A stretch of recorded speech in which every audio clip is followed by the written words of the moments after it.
என் நீதியை வெளிச்சத்தை போலாக்குவி, என் நியாயத்தை பட்ட பகல் போலாக்குவி. உமக்காய் காத்திருப்பே, உம்மையே பற்றி கொள்ளு. பரிசுத்த ஆவியின் திரியேக நாமம் நம் அனைவரையும் ஆசீர்வதித்து காப்பதாக. கிறிஸ்துவுக்குள் பிரியமான அன்பு இறைமக்களே, உங்கள் அனைவரையும் இறைமகன் இயேசு கிறிஸ்துவின் நாமத்தினாலே அன்போடு கூட வாழ்த்துகிறேன். இந்த காலை நேர சிந்தனைக்காக யோசுவாவின் புஸ்தகம் 6ஆம் அதிகாரம் 11வது வசனம். கர்த்தரின் பெட்டியை பட்டணத்தை சூழ்ந்து ஒரு தரம் சுற்றி வர பண்ணினான். அவன் திரும்ப பாளையத்திலே வந்து பாளையத்தில் தங்கினார்கள். கர்த்தருக்குள் பிரியமான இறை மக்களே, தங்கினார்கள்.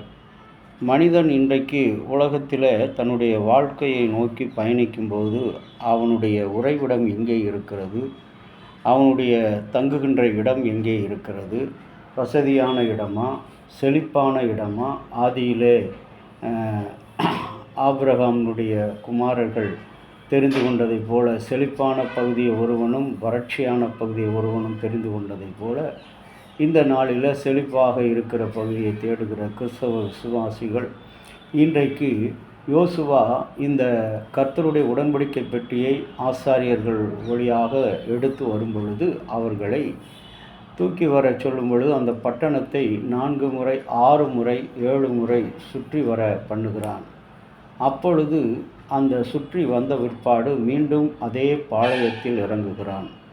இதனுடைய பொருள் என்னவென்று சொன்னால், நம்முடைய வாழ்க்கையில் தினமும் நாம் வெற்றியை நோக்கி பயணிக்கிறோம்.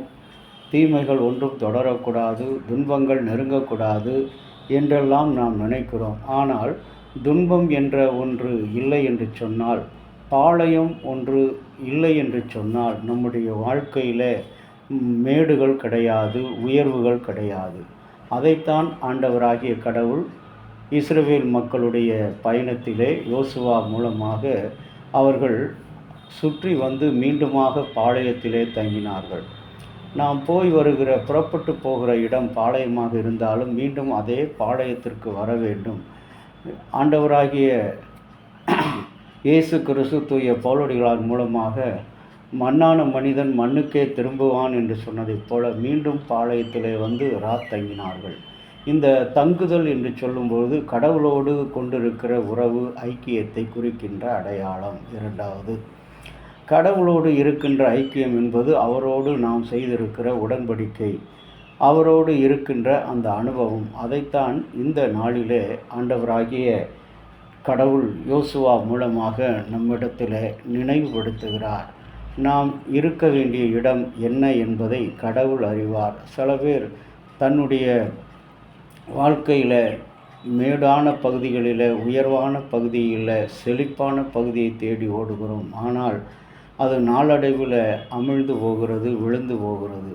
ஆனால் கர்த்தருக்கு பிரியமான இறை மக்களே, கடவுளோடு தங்குகின்ற ஒவ்வொரு மனிதனுடைய வாழ்க்கையும் அது குன்றுகளாக, மேடுகளாக அது மாறும் என்பதில் ஐயமில்லை, சந்தேகமில்லை. அப்படிப்பட்ட ஆசீர்வாதத்தை ஆண்டவராகிய கர்த்தர் இந்த நாளிலே உங்களுக்கும் எனக்கும் இந்த இறை செய்தி வழியாக கொடுப்பதாக வாக்கு கொடுக்கிறார்.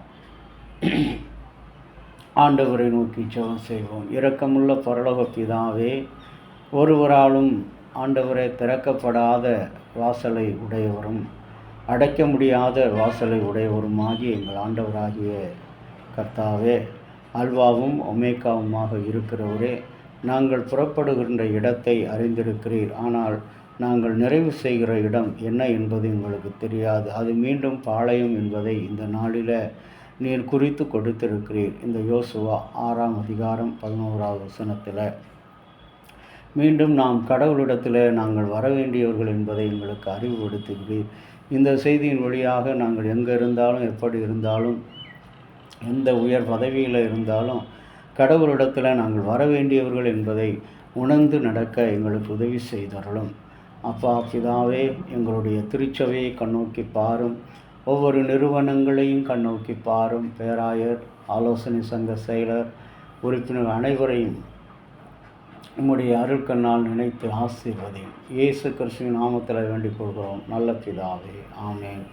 தந்தையாகிய கடவுளின் அன்பும் மைந்தராகிய இயேசுவினுடைய அருளும் பரிசுத்த ஆவியினுடைய நல்ல உறவும் பாதுகாப்பும் அனைவரோடு கூட இருப்பதாக. ஆமென்.